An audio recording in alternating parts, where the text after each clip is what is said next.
Good morning everyone. Alright, so today we've got a hybrid Camry taxi in. Now this vehicle's coming from a good customer of ours with a hybrid system warning and an SRS light. Now at the minute we haven't got any warnings on the dash. As you can see, we're all good. So I'm going to start up with a fault report. We'll see what we've got coming up on here. If nothing comes up, then we might have to go for a drive. I'm not sure of the history so far, if any faults have been cleared or anything, but we're going to go from there. Alright, so fault report's done. This is what we've got. So what it will do is I'll scroll up to the top. As you can see, we've got 2 faults in our hybrid control, 2 in the ABS, 7 in the SRS, 5 in the main body. Now, scrolling down, as you can see in the hybrid control module, we've got lost comm with the airbag system. So these are our 2 first faults. Now this is current. Alright, so moving down, as you can see in the ABS, we've got a couple of current ignition faults and the communication bus off the ABS. Now, all our lights are working, the ABS system is working, so I'm not going to worry about these at the minute.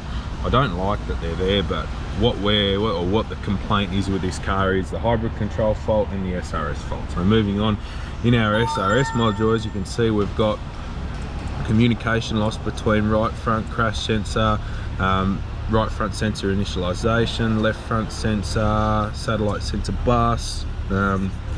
Moving on from there, in our main body we've got a whole lot of communication faults, so HVAC module, restraints module, etc. These are all history.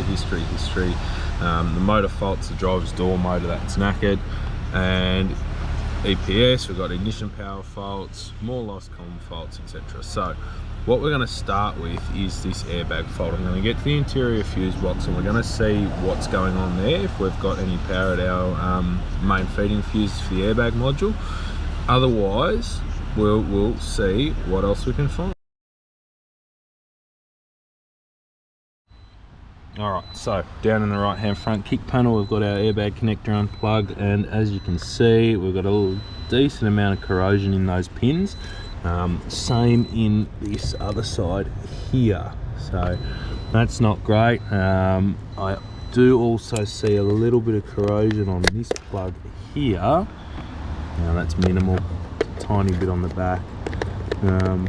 But yeah, what we're going to do is we're going to take some photos of this so we've got it all.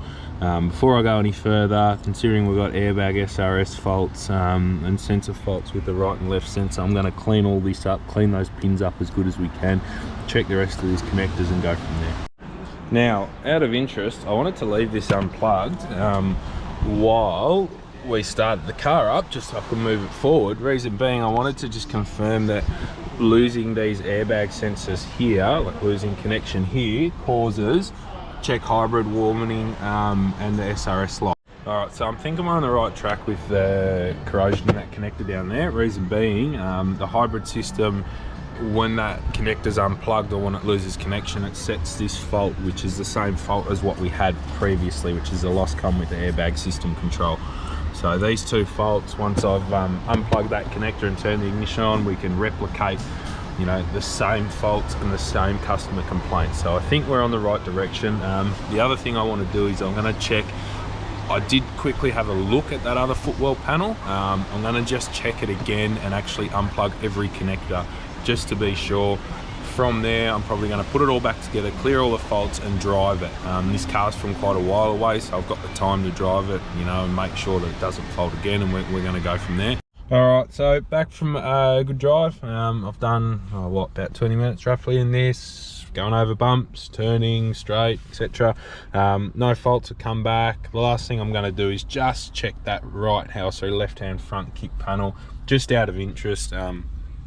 Make sure that there's no corrosion or anything there. I'm just printing off our fault report now, but yeah, at this stage it just looks like we had the one corroded airbag connector down there, and everything else is okay at this stage, so we're going to check that and go from there.